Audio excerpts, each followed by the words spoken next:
And Governor Hochul is now joining me back here on Picks and Politics in the New Year. Great to see you, Governor. Happy New Year. Thank you very much, Dan. Good to be back. I want to begin, obviously, a big announcement on universal childcare, but at the same time, there's big news playing out nationally that is having ripple effects here in New York with what played out in Minneapolis with the killing of this woman by an ICE agent.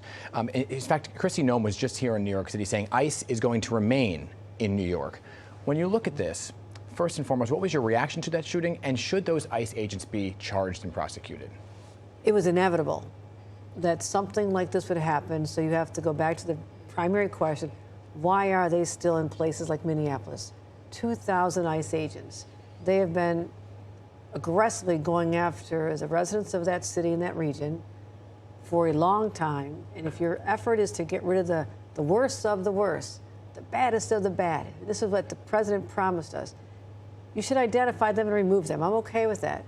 But why do you have to be around and just harass people and continue this onslaught on people that are just trying to make a living for themselves and their families? So no, I'm shocked at that. But what hurts even more, and Dan, you're a parent. Yeah. I mean, there's a 6-year-old who woke up yesterday with a mom and went to bed an orphan, going to be raised by a grandfather, a father she lost. I mean, I cannot even comprehend the pain in that family, where that child's going to grow up without parents because of the untrained, in my opinion, behavior. Because legitimate law enforcement, who take longer training and are committed to their work, this doesn't happen with them, or it's very rare, because they know how to de-escalate. Yeah. You de-escalate. You don't go up there and be aggressive. So this was something that we do not want to see in New York.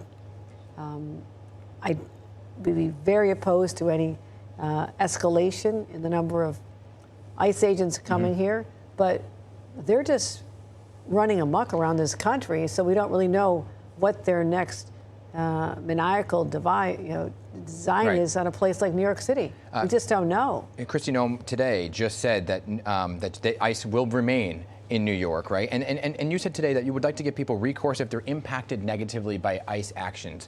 And you said you'll have more about that next week. But can you explain a little bit what recourse looks like, what a negative interaction may be with ICE? Well, a negative interaction is having your mother killed, okay? That child is going to have lifelong expenses. So that's, in my judgment, a private right of action should be available in those cases, and we'll make sure it happens in New York. So there's recourse in the courts against an individual who acts outside the color of law, right? This is not something that's supposed to happen in the normal course of doing your business. We also had a case where 2 journalists were injured, covering the story right here at 26 Federal Plaza, right? So they should have a recourse.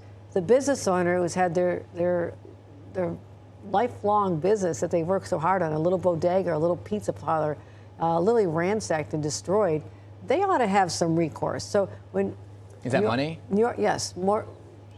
When New Yorkers' constitutional rights are being trampled upon, they ought to know they've got a governor who stood up for them, changed the law, and allowed them to at least be able to grieve what happened to them before a judge and find out what can be done. And lastly, I want to move on, but the mayor of Minneapolis told ICE very bluntly to get out of his city. What is your message to ICE right now, since Kristi Noem today said they will remain and is targeting New York because of the sanctuary status? We don't need them. We don't need them here. And they keep mischaracterizing even what sanctuary status means. We will help anyone, help any agent, assist in the apprehension and prosecution of the people who are committing these serious crimes. We have a different definition. They think anyone who crossed over here is a serious criminal. That's not what the president was describing when he said he was going to have ICE come and remove them. So I think their effort is to create chaos. They want to see this happening in the streets. They want to draw out the protests, and they want to send images around the world like they did from Los Angeles that shows that one vehicle that's on fire or something that's going to create fear in the eyes of people who are witnessing it. That's what they're going for here, and we're onto it. And I'm just asking them, please stand down. Crime is down dramatically here in the city of New York and across the state. We don't need you for a law enforcement presence. We don't need National Guard for that either. We can manage very well on our own. Yep. Please do not stay and do not escalate the number of people that are already assigned to this duty. Okay, all of this happening on the same day that you and Mayor Mamdani had a very big announcement, and I think parents are very excited to hear about the goal to get to this universal child care plan, which has many layers to it, first and foremost, right? So let's talk about the timing of it all for parents, specifically when you get to the age of 2. Mr. Mamdani and you had that press conference today saying 2,000 seats this year, and then it'll eventually go to universal. Talk about the timeline. Right. We've worked closely since the mayor was elected, and I believed in his vision to make sure that every young person in the city of New York has child care available to them. It's a lifeline for families who are suffering so much from this affordability crisis. $26,000 to $40,000 a year is more than a cost of a SUNY or CUNY tuition. That's what parents are having to be under the crushing burden of spending that kind of money to get child care. So what we're doing is, for the city, going to help beef up the slots available for the 4-year-old and 3-year-old programs, because you have situations where there may be slots for this, but there's openings in a borough far, far away and not in your own neighborhood. Right. And so that's what has to be changed, and we're going to give them money. So part of that plan is to guarantee somebody, if they live in a neighborhood and a spot opens up, they don't have to travel to another borough. They're guaranteed a seat in their neighborhood. Yes, and that's part of our vision for universal child care. The mayor has also said that, and we're funding this, just so you know, we're making this happen with state dollars, that he'll identify specific neighborhoods for this upcoming year to fund over 2,000 child care slots. So that'll happen this year, those 2,000. Statewide, and I announced this in my state of the state literally a year ago, that we would have universal child care in the state of New York, including the cities, over a certain amount of time. But we had to build up the infrastructure. We didn't have enough locations. We had to put $100 million toward the bricks and mortar, give higher reimbursements to the providers, have bonuses and support for them to get the wages they deserve. So we had a lot of work to do. We're still doing that work.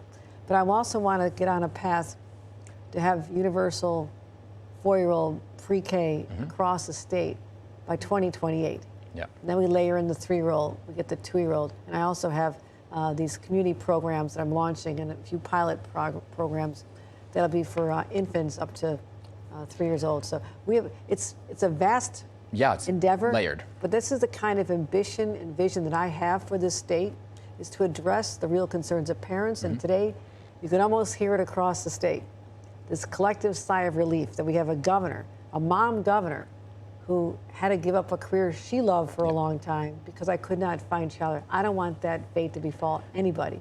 Our economy needs them working as well. Governor, you pledged to fully fund the plan in New York City for 2 years. So what is that going to cost you and the state, and what happens after those 2 years? Are you relying on the city to then self-fund? No, it's too far out to project the numbers at this point. I mean, it's very unusual to even make a commitment for next year. Yeah. But I decided to do that so people know that this is serious. This is for real. So just not knowing those numbers now does not mean that we're committed to this in the long haul.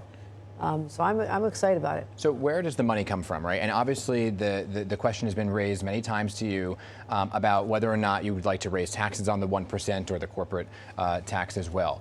Is that on the table, raising taxes for 1% in your state of the state to pay for some of this? No, what we've been able to do is identify existing revenues to cover this. We worked hard. We're trying to do some internal cost cutting. I went back this summer and asked all of our agencies to tighten up and see if we could find any savings. But also, a lot of our revenues come from Wall Street bonuses when they're doing well. They did very well this year. And those numbers just came out a couple days ago for us to have a better idea of how much money we have to work with. So we don't need the money outside of our revenues. And, for the record, we've already had a tax increase on wealthy people when I extended what was supposed to be an expiration of a tax increase on the wealthy just last year. So I extended that, I think, till 2032. So the wealthy are paying higher taxes in New York now, and we're going to continue benefiting from those revenues. And you're going to get this question a lot, right? So let's just put it to bed. And the mayor keeps saying, I'm going to work with Albany on getting them to raise taxes. So I know you're saying you raised them already, but is it off the table on further increases for taxing the wealthy, the 1%? Yes. Off the table? Yes, because I don't think it makes sense to tax anyone, or the wealthy in particular, for just the sake of raising taxes. If you have an ambitious agenda, something that I have supported for a long time, I want to get this done as well. We're aligned in our interest. And this is the common interest that I spoke to the mayor even before he was sworn in. We had many conversations about how to get this accomplished. And for us to be able to deliver this today, I think that's the win that we should be talking about. And if I'm telling you the money's there to pay for it, that's the story. I understand, and it is big news, and I do think that I've heard already from many parents who are very excited about this news. And I want to ask you while we're still here, because you are aligned with Mayor Mamdani on a lot. We heard you just today with the universal childcare and also on crime numbers. Transportation has been a big issue, and fast and free buses, and it's a cornerstone of his campaign. I spoke to the MTA chairman this week who said everything has to be methodically planned out. Are you in favor? Will it be in the state of the state, free bus plan for New York City? Not at this time, but we've also said nothing is a permanent no. We're having conversations. But in terms of my budget going forward, this was a big chunk. This is important for us to get this priority done. The city's going to need us for a lot of help this year. Yeah. When they look at the books and decide, what their other, not just priorities are, but what they're required to do. The housing, the education, the program, the social services program, the homelessness programs. All that has to be paid for with city revenues. They're going to be looking at where the gaps are.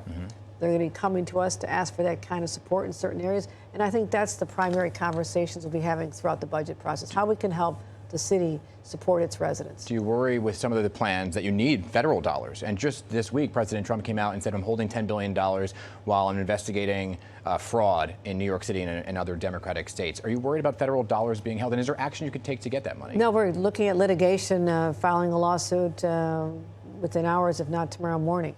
And just think about what happened here. At the same time that we're making a major investment in New York families to support them, Donald Trump is literally declaring war on kids. What am I talking about? Wasn't that just a couple months ago when they stopped feeding our kids by eliminating SNAP during the budget shutdown? Then they stopped our kids from being able to be healthy by saying we don't need any more vaccinations for them. Childcare, after healthcare, then now childcare, eliminating childcare for families. It seems like there's no low they will not go to. The depths of cruelty associated with this are profound. But it doesn't just hurt Democratic states. They've singled out 5 of us. This is a county-run program, the child care program. We're just a pass-through. It's going out to red counties all over New York as well. Yeah. And those constituents who are looking at their Republican county leaders and their members of Congress are saying, wait a minute, what's this all about?